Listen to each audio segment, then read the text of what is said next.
మా latest videos కోసం మా ఈ తెలుగు న్యూస్ ఛానల్ సబ్స్క్రైబ్ చేసి గంట సింబల్ యాక్టివేట్ చేసుకోండి. 2023లో నవంబర్ 13వ తేదీన పోలీ పాడ్యమి రాబోతోంది.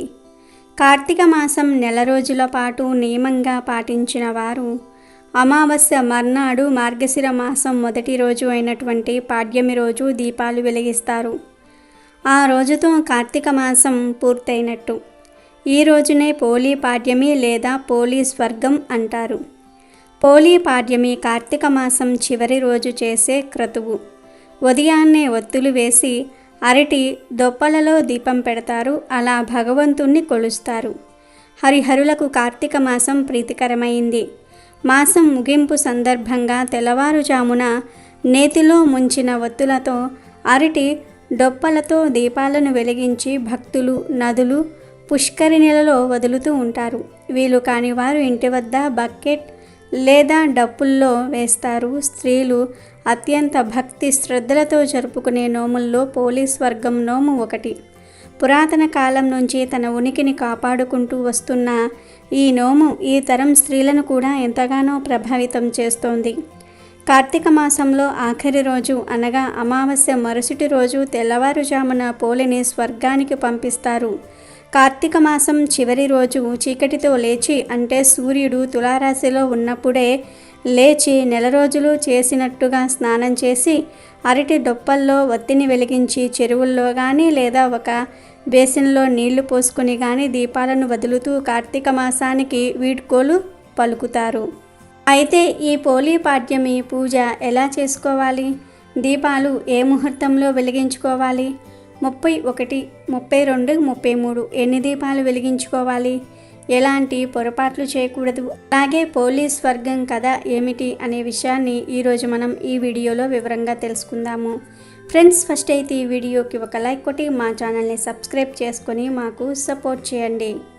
ముందుగా పోలీ పాడ్యమి పూజ ఎలా చేయాలంటే, కార్తీక మాసంలో దీపాలు వెలిగించలేని వారు ఈ ఒక్కరోజు అనగా పోలీ పాడ్యమి రోజున తులసి కోట వద్ద దీపం పెట్టినా లేదా నీటిలో దీపాలు వదిలినా ఆ నెల రోజులు దీపాలు వెలిగించిన పుణ్యం లభిస్తుందని నమ్మకం. అయితే ఈ రోజు ఏ విధంగా పూజ చేసుకోవాలో చాలా మందికి తెలియకపోవచ్చు. కావున పోలీ పాడ్యమి పూజా విధానాన్ని తెలుసుకుందాం. పాడ్యమి రోజు తెల్లవారుజామునే నిద్రలేచి ఇంటిని శుభ్రం చేసుకుని తలస్నానం చేసి శుచి అయిన దుస్తులను ధరించి ముందుగా ఆకాశంలో ఉన్న నక్షత్రాలను దర్శనం చేసుకొని ఆ తరువాత తులసి కోట వద్ద శుభ్రం చేసి బియ్యపు పిండితో ముగ్గును వేసి ముగ్గును పసుపు కుంకుమ పూలతో అలంకరించాలి. తరువాత పూజకు కావలసిన సామగ్రిని సిద్ధం చేసుకోవాలి. పసుపు, కుంకుమ, గంధం, అక్షింతలు, ఆవు నెయ్యి, అరటి దొప్పలు, 31 వత్తులు, పువ్వులు, కొబ్బరికాయ, అగరవత్తులు, చలివిడి, వడపప్పు మొదలైన వాటిని సిద్ధం చేసుకోవాలి.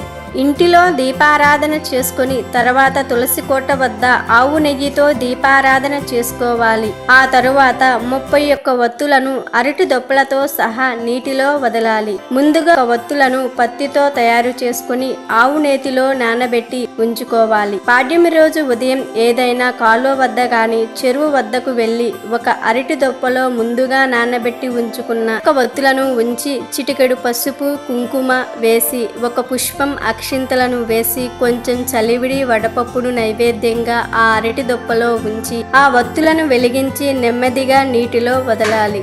తరువాత 3 సార్లు నీటిని నెమ్మదిగా చేతితో ముందుకు తొయ్యాలి. అంటే పోలిని సాగనంపుతున్నట్లుగా ముందుకు నీటిని తొయ్యాలి. ఆ తరువాత పోలి యొక్క కథను చెప్పుకోవాలి లేదా మనసులో తలుచుకోవాలి. అమ్మ, ఆ పసుపు కుంకుమలను తీసుకొని మాకు కూడా పసుపు కుంకుమలను ప్రసాదించు తల్లి అని ఆమెను వేడుకోవాలి. అలాగే చలివిడి వడపప్పును స్వీకరించి మాకు కడుపు చల్లదనాన్ని కలిగించు తల్లి అని ప్రార్థించాలి. అక్కడే ఉన్న కనీసం 3 లేదా 5 ముత్తైదువులకు తాంబూలం ఇవ్వాలి. ఇంకా ఎక్కువ మందికి ఇచ్చినా పర్వాలేదు. ఇలా చేస్తే ఆ స్త్రీలకు సౌభాగ్యం కలిగి అష్టైశ్వర్యాలు కలుగుతాయని నమ్మకం. లేదండి, మాకు కొలనుకు వెళ్లడం వీలు కాదు అనుకునేవారు మీ ఇంటి దగ్గర ఉన్న తులసి కోట వద్ద ఒక పెద్ద పాత్రలో లేదా టబ్బులో నీరు నింపి దానిని తులసి కోట వద్ద ఉంచి ఇప్పుడు మనం చెప్పుకున్న విధంగానే అరటి దీపాలను తులసి కోట వద్ద ఉంచిన నీటి పాత్రలో జాగ్రత్తగా విడిచి నమస్కారం చేసుకోవాలి. ఈ విధంగా చేసిన తర్వాత సర్వం శ్రీ పార్వతీ పరమేశ్వరమస్తు అని చెప్పి నీటిని వదలాలి. ఎవరైనా పౌర్ణమి రోజు 365 వత్తులు వెలిగించలేకపోతే ఈ రోజు తులసి కోట వద్ద 365 వత్తులతో దీపాన్ని వెలిగిస్తారు. అలాగే చలివిడి, వడపప్పు, తులసి కోట వద్ద నైవేద్యంగా అమ్మవారికి సమర్పిస్తారు. ఒక్క విషయమండి, ఈ పూజ మొత్తం కృత్తికా నక్షత్రం ఉన్నప్పుడే చెయ్యాలి. అంటే తెల్లవారక ముందే చెయ్యాలి. తరువాత దగ్గరలో ఉన్న గుడికి గాని లేదా వీలు ఉన్నవారు శివాలయానికి వెళ్లి బ్రాహ్మణులకు స్వయం పాకం ఇవ్వాలి. ఇలా చేస్తే 7 జన్మల పాపాలు తొలగిపోతాయి. పోలీ పాడ్యమి దీపాలు ఏ ముహూర్తంలో వెలిగించుకోవాలంటే బ్రహ్మ ముహూర్తంలో వెలిగించుకోవాలి. నవంబర్ 13న ఉదయం 4:44 నుండి 5:35 వరకు బ్రహ్మ ముహూర్తం ఉంటుంది. కానీ 5:01 వరకు అమావాస్య తిథి ఉంది. కాబట్టి 5:01 నుండి 5:35 మధ్య కాలంలో ఈ పోలీ పాడ్యమి దీపాలు వెలిగిస్తే చాలా మంచిది. ఈ సమయం దాటినా పర్వాలేదు, కానీ సూర్యుడు రాకముందు వెలిగిస్తే సరిపోతుంది. ఇక ఇప్పుడు పోలీ పాడ్యమి రోజు చేయకూడని పొరపాట్ల గురించి తెలుసుకుందాము. 99% మందికి ఈ పొరపాట్ల గురించి తెలియక ఈ పొరపాట్లు చేసి పాపాన్ని మూటకట్టుకుంటున్నారు. చాలామంది ఈరోజు 30 లేదా 31 సంఖ్యలో ఒత్తులు వేసి దీపాలు పెడతారు. కానీ అలా చేయకూడదు. ఖచ్చితంగా 33 ఒత్తులు వేసి దీపాలు వెలిగించుకోవాలి. కార్తీక మాసం 31 రోజులకు 31 ఒత్తులు, అలాగే పాడ్యమి రోజుకు 2 ఒత్తులు కలిపి మొత్తం 33 ఒత్తులు వెలిగించుకోవాలి. చాలామంది 30, 31 సంఖ్యలో ఒత్తులు వేసి దీపాలు పెడతారు. కానీ అలా చేయకూడదు. ఖచ్చితంగా 33 ఒత్తులతోనే దీపాలు వెలిగించుకోవాలి. అలాగే పోలీ పాడ్యమి రోజు చాలామంది కొబ్బరి చిప్పల్లో, ప్లాస్టిక్, థర్మాకోల్ కప్స్లో దీపాలు పెట్టి వదులుతూ ఉంటారు. కానీ అది చాలా తప్పు. ఎందుకంటే ఇవి గంగలో కలిసిపోవు. వీటిల్లో దీపాలు పెట్టి నదులలో వదిలితే వీటి వలన నీటిలోని చరాచరులకు కూడా హాని కలిగిస్తాయి. కొబ్బరి చిప్పల్లో దీపాలను పెట్టి నీటిలో వదలటం వలన అవి తొందరగా మట్టిలో కలువవు. ఎవరైనా సరే స్నానం కోసం ఆ కొలనులో లేదా ఆ కాలువలో లేదా ఆ నదిలో దిగినప్పుడు పొరపాటున అవి వారి కాలికి గుచ్చుకునే ప్రమాదం కూడా ఉంటుంది. దాని వలన పుణ్యం రాదు, పాపం చుట్టుకుంటుంది. ఖచ్చితంగా పోలీ పాడ్యమి రోజు శాస్త్రం ప్రకారం అరటి డొప్పల్లోనే దీపాలు వెలిగించి నదులలో వదలాలి. ఇదే శాస్త్రం. ఒకవేళ మీకు అరటి డొప్పలు అందుబాటులో లేకపోతే ప్రసాదం డొప్పలు, ఇస్తరాకు ఆకులతో చేసిన డొప్పలు ఉంటాయి కదా, అటువంటి డొప్పల్లో పెట్టి వెలిగించవచ్చు. అంతేగాని కొబ్బరి చిప్పల్లో, ప్లాస్టిక్ డొప్పలలో, థర్మాకోల్ కప్స్లో దీపాలు పెట్టి నదులలో వదలవద్దు, పాపం చుట్టుకుంటుంది. ఎందుకంటే మనం పెట్టిన దీపాలు గంగలో ఐక్యమైపోవాలి. అప్పుడే ఫలితం కలుగుతుంది. అరటి డొప్పల్లో దీపాలు వదిలితే ఆ అరటి డొప్పలు కిందికి వెళ్ళి మెత్తగా మారిపోతాయి. ఆ అరటి డొప్పలను చేపలు తినేస్తాయి. కానీ ప్లాస్టిక్, థర్మాకోల్ నీటిలో కరగవు, పైగా జలాచరులకు కీడు చేస్తాయి. కనుక వీటిల్లో దయచేసి దీపాలు వదలవద్దు. ముఖ్యంగా కొబ్బరి చిప్పల్లో దీపాలను వదలవద్దు. అవి అక్కడ స్నానం చేసే జనాలకు గుచ్చుకొని ప్రమాదం జరిగే అవకాశం ఉంటుంది. కాబట్టి ఈ పొరపాట్లు చేయవద్దు. అలాగే పోలీ పాడ్యమి రోజు నెలసరిలో ఉన్న ఆడవారు పొరపాటున కూడా నది దగ్గరకు వెళ్ళి కానీ లేదా ఇంటి వద్ద కానీ నీటిలో దీపాలు వదలకూడదు. అలా చేస్తే పాపం కలుగుతుంది. పోలీ పాడ్యమికి నెలసరిలో ఉన్న ఆడవారు దీపాలు వదలవద్దు. దీపాలు వదలలేకపోయామని మీరేమీ బాధపడకండి. నెలసరిలో ఉన్న ఆడవారు మనస్ఫూర్తిగా పోలీ పాడ్యమి రోజు మనసులో దైవాన్ని స్మరించుకోండి చాలు. ఎందుకంటే భక్తి ముఖ్యం. హంగులు ఆర్భాటాలు అవసరం లేదు. పోలీ స్వర్గం కథ ద్వారా తెలుసుకోవలసిన విషయం ఇదే. చాలామంది 4వ రోజు వెలిగించవచ్చునని లేదా 5వ రోజు స్నానం అయిపోయింది వెలిగించుకోవచ్చు అని అనుకుంటూ ఉంటారు. కానీ ఈ పొరపాట్లు చేయవద్దు. మనం ఏ పూజ అయినా సరే 5 రోజులు స్నానం అయిపోయిన తర్వాత 6వ రోజు నుంచి మాత్రమే మనం పూజలను చేసుకోవాలని శాస్త్రాలు చెప్తూ ఉన్నాయి. కాబట్టి పోలీ పాడ్యమి రోజు నెలసరిలో ఉన్న ఆడవారు పొరపాటున కూడా దీపాలు వదలవద్దు. ఈ పోలీ పాడ్యమి రోజు ఉపవాసం ఉండాల్సిన అవసరం లేదు, కానీ ఆడవారు ఈరోజు తెల్లవారుజామున నిద్రలేస్తారు కనుక మధ్యాహ్నం కాసేపు నిద్రపోతూ ఉంటారు. కానీ ఈరోజు మధ్యాహ్నం ఎట్టి పరిస్థితుల్లోనూ నిద్రపోకూడదు. అలా నిద్రిస్తే మీరు చేసిన పూజకు ఫలితం రాదు. అదేవిధంగా పోలీ పాడ్యమితో కార్తీక మాసం పూర్తయ్యి మార్గశిర మాసం ప్రారంభమవుతుంది కనుక చాలామంది పోలీ పాడ్యమి రోజు మాంసాహారం తింటారు. అంటే కార్తీక మాసం 30 రోజులు మాంసాహారం తినని వారు ఈ రోజు నుండి మళ్ళీ మాంసాహారం తీసుకుందాం అనుకుంటూ ఉంటారు. కానీ ఈ పోలీ పాడ్యమి రోజు ఎట్టి పరిస్థితుల్లోనూ మాంసాహారం తినకూడదు. మరుసటి రోజు నుండి మాంసం తీసుకోవచ్చు, కానీ పోలీ పాడ్యమి రోజు మాత్రం ఎట్టి పరిస్థితుల్లోనూ మాంసాహారం తినకూడదు. అలాగే పోలీ పాడ్యమి పూజ చేసేవారు తప్పనిసరిగా ఈరోజు బ్రహ్మచర్యం పాటించాలి. పొరపాటున కూడా ఈరోజు భార్యాభర్తలు కలవకూడదు. అదేవిధంగా పోలీ పాడ్యమి రోజు దీపాలు వెలిగించేవారు తప్పకుండా నదులలో, కొలనులు లేదా కాలువలలో తప్పకుండా స్నానం చేసి ఈ పోలీ పాడ్యమి దీపం వదలాలి లేదా వెలిగించుకోవాలి. నదులలో స్నానం చేసే వీలు లేని వారు మీకు అందుబాటులో బావిలు ఉన్నా ఆ నీటితో స్నానం చేసి అయినా సరే ఈ దీపాలను వెలిగించుకోవచ్చు, లేదా కాలువలో కూడా స్నానం చేయవచ్చు. ఇవేమీ కుదరని వారు సాయంత్రం బకెట్ నీటిని ఆరుబయట ఉంచి ఉదయాన్నే గంగాదేవి నామాన్ని 3 సార్లు తలుచుకొని స్నానం చేస్తే గంగా నదిలో స్నానం చేసిన ఫలితం కలుగుతుంది. అలా స్నానం చేసి నదులలో, చెరువులలో, కాలువలలో పోలీ దీపాలను వదలవచ్చు. మాకు నదులు, కాలువలు, చెరువులు చాలా దూరంలో ఉన్నాయి అనుకున్నవారు ఇలా బకెట్ నీటితో స్నానం చేసి ఆ తర్వాత మీరు అక్కడికి వెళ్ళి ఆ నదులలో కానీ, చెరువులో కానీ, కాలువలో కానీ దీపాలను వెలిగించుకోవచ్చు. ఇలా వదిలే అవకాశం లేనివారు ఇంటి వద్ద తులసి కోట వద్ద అయినా సరే టబ్లో లేదా బకెట్లో కూడా ఆ దీపాలను వెలిగించుకోవచ్చు. ఈ దీపాలను స్టీల్ బకెట్లో లేదా స్టీల్ టబ్బుల్లో వెలిగించుకోకూడదు. ఇత్తడి లేదా అల్యూమినియం లేదా ప్లాస్టిక్ బకెట్లో వెలిగించుకున్నా పర్వాలేదు. ఈ పూజ అంతా కూడా సూర్యోదయానికి పూర్వమే అయిపోవాలి. కాబట్టి జాగ్రత్త వహించండి. ఉదయాన్నే వెలిగించాలి కదా అని ఏ 8కో 9కో కాకుండా సూర్యోదయానికి పూర్వమే, అంటే కనీసం 5:30, 6 లోపు వెలిగించేసుకోవాలి. అదేవిధంగా 33 వత్తులను వెలిగించేటప్పుడు అగ్గిపుల్లతో వెలిగించరాదు. ఏకహారతి ద్వారా వెలిగిస్తే చాలా మంచిది. ఈరోజు ముత్తైదువులకు తాంబూలం ఇస్తే చాలా మంచిది. వారికి దీర్ఘ సుమంగళి యోగం కలుగుతుందని పెద్దలు అంటూ ఉంటారు.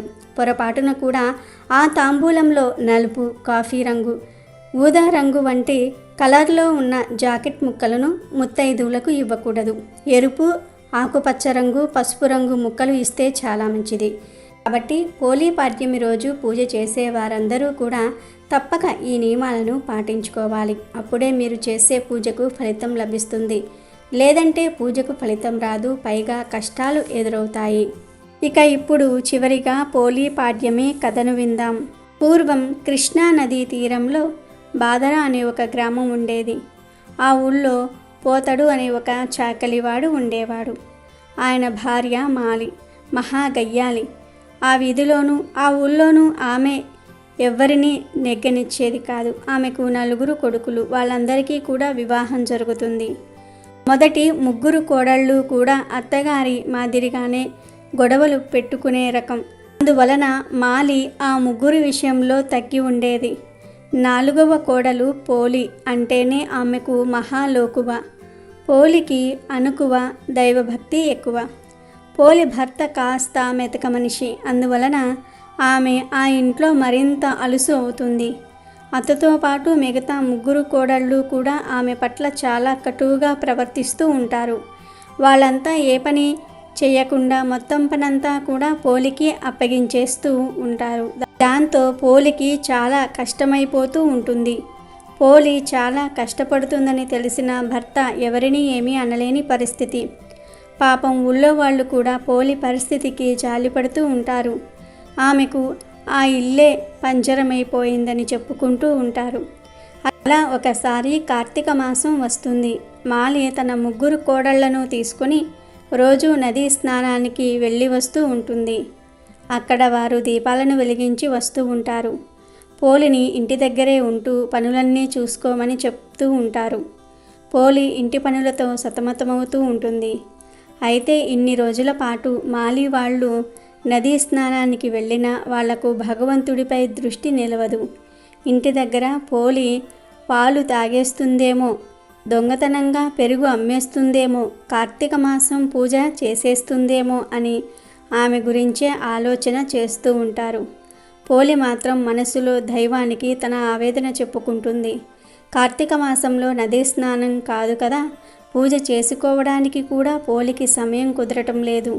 ఆమెకు అత్త మరియు తోడికోడళ్ళు కలిసి ఎప్పుడు చూసినా ఏదో ఒక పని చెప్తూ ఉన్నారు.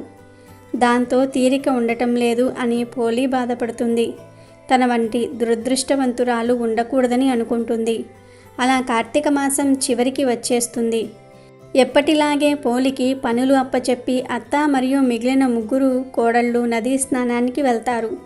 పోలి దీపం పెట్టేస్తుందేమోనని ఆలోచించి ఇంట్లో నూనె వత్తులు ఏమీ మిగిల్చరు. కానీ పోలి మాత్రం ఎలాగైనా సరే కార్తీక మాసంలో దీపం వెలిగించాలనే పట్టుదలతో కుండలోని నీటితో స్నానం చేస్తుంది.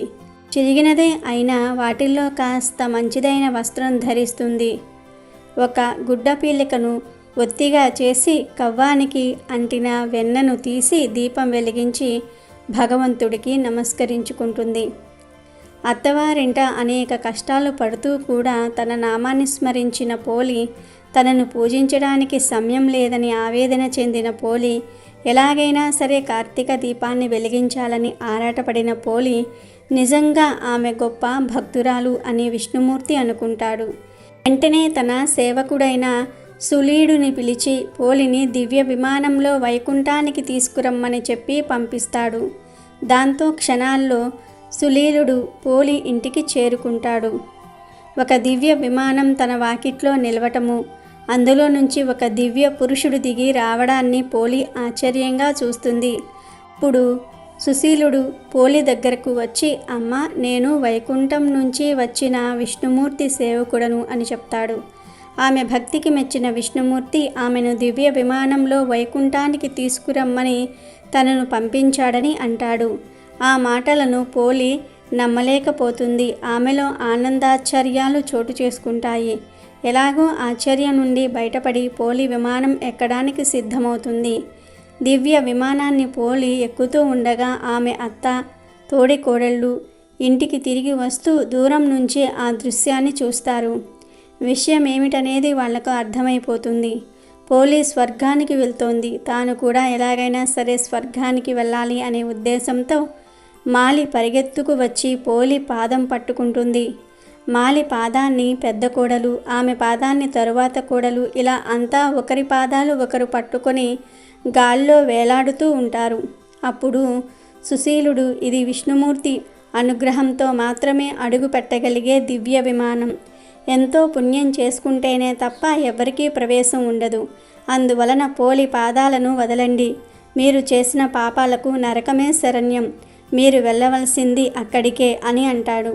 అయినా వాళ్ళెవ్వరూ కూడా ఆ దివ్య విమానాన్ని వదలకపోవటంతో మాలి చేతులను సుశీలుడు నరికేస్తాడు. దాంతో ఆమెతో పాటు 3 కోడళ్ళు కూడా అక్కడి నుంచి క్రింద పడిపోతారు. పోలి శరీరంతో వైకుంఠానికి చేరుకుంటుంది. నిస్వార్థమైన బుద్ధి, స్వచ్ఛమైన భక్తి కలిగిన వారి పట్ల భగవంతుడి అనుగ్రహం ఎప్పుడూ ఉంటుందనే విషయాన్ని పోలి కథ స్పష్టం చేస్తూ ఉంటుంది. రోజు పోలిని స్వర్గానికి పంపుతూ పోలిని గుర్తు చేసుకుంటూ నదులలో దీపాలను వదలాలి. ఇదే పోలి పాడ్యమి కథ. అమెజాన్లో బెస్ట్ డిస్కౌంట్స్ కోసం వీడియో డిస్క్రిప్షన్లో లింకు ఉంది, చూడండి. అలాగే మా టెలిగ్రామ్ ఛానల్ సబ్స్క్రైబ్ చేసుకోండి.